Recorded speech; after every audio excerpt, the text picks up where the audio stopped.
அன்பு நண்பர்களே, அனைவருக்கும் அன்னை சமையல் உமாவின் அன்பான வணக்கங்கள். இன்றைக்கி அன்னை சமையலில் பார்க்க போகிறது பருப்பு பொடி. இது ஆந்திராவில் ரொம்ப ஃபேமஸ்ங்க. ஆஃபீஸ் போகிறவங்க செஞ்சு வச்சுக்கிட்டிங்கன்னா போதும், ரொம்ப ஈஸியாக இருக்குங்க. இது இட்லி, தோசை, சாதம் எல்லாத்துக்குமே ரொம்ப நல்லாயிருக்கும். இது கூட நெய் அல்லது நல்லெண்ணெய் ஊற்றி சாப்பிட்டிங்கன்னா ரொம்ப ரொம்ப டேஸ்ட்டாக இருக்குங்க. வாங்க பருப்பு பொடி எப்படி செய்கிறதுன்னு பார்க்கலாம். முதல்ல அரை கப் துவரம்பருப்பு இதில் சேர்த்துக்கலாம். துவரம்பருப்பு நல்ல கலர் மாறுற வரைக்கும் வறுத்துக்கலாம். ஸ்லோலே வச்சு வறுத்துக்கோங்க.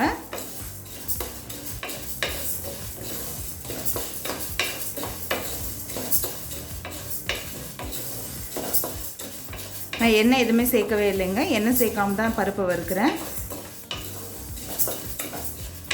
பருப்பு பார்த்திங்கன்னா நல்ல கலர் மாறணும், அது வரைக்கும் நல்லா வறுத்துக்கணும்.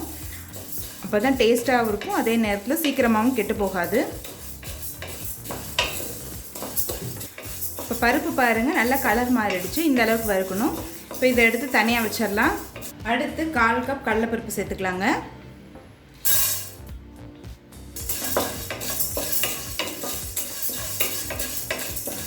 கடலைப்பருப்பு நல்லா கலர் மாறுற வரைக்கும் வறுத்துக்கலாம்.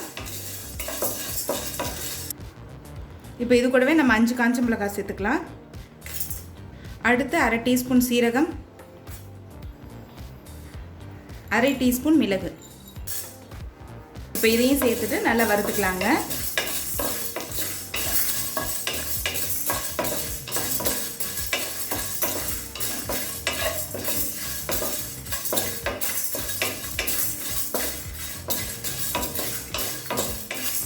நான் 5 காஞ்ச மிளகாய் சேர்த்துருக்கேங்க. நீங்கள் விருப்பப்பட்டீங்கன்னா கொஞ்சம் அதிகமாகவோ இல்லை குறைச்சும் கூட போட்டுக்கலாம். இப்போ எல்லாத்தையும் நல்லா வறுத்தாச்சு. இப்போ இதை எடுத்து தனியாக வச்சிடலாம்.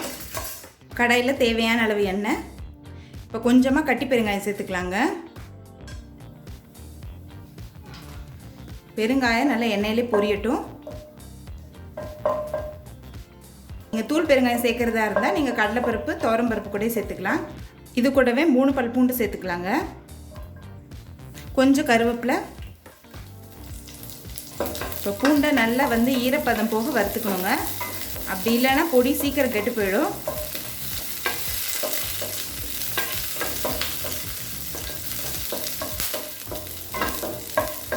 பருப்பு பொடிக்கு நீங்கள் பூண்டு போட்டிங்கன்னா தான் நல்லா வாசனையாக இருக்கும்.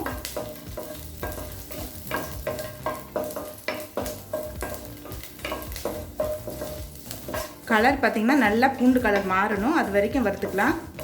ஸ்லோலே வச்சு வறுத்துக்கோங்க, அப்போ தான் நமக்கு பெருங்காயம் தீயாமல் வரும். பூண்டு கலர் பார்த்திங்கன்னா நல்லா மாறிடுச்சுங்க. இந்த அளவுக்கு வறுக்கணும். இப்போ இது கொஞ்சம் நேரம் ஆறின பிறகு வறுத்து வச்சுருக்க பருப்போட தேவையான அளவு உப்பு சேர்த்து மிக்சியில் நைஸாக அரைச்சிக்கலாங்க. இப்போ எல்லாத்தையும் மிக்சியில் அரைச்சாச்சுங்க. ஒரு ஏர்டைட் கண்டெய்னரில் போட்டு வச்சுட்டிங்கன்னா ரொம்ப நாளைக்கு வாசனையாக இருக்குங்க. இப்போ பருப்பு பொடி ரெடி ஆகிடுச்சுங்க. சாதத்து கூட சர்வ் பண்ணிடலாம். இப்போ சுவையான பருப்பு பொடி ரெடி ஆகிடுச்சுங்க.